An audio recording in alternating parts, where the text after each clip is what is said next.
జీవాహారం జీవాహారం ప్రభువు మనకు ఇచ్చిన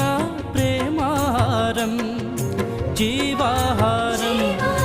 జీవాహారం ప్రభువు మనకు ఇచ్చిన ప్రేమాహారం ప్రేమతో విశ్వాసముతో స్వీకరించరారండి భక్తులారా ప్రేమతో విశ్వాసముతో స్వీకరించరారండి భక్తులారా జీవాహారం జీవాహారం ప్రభువు మనకు ఇచ్చిన ప్రేమ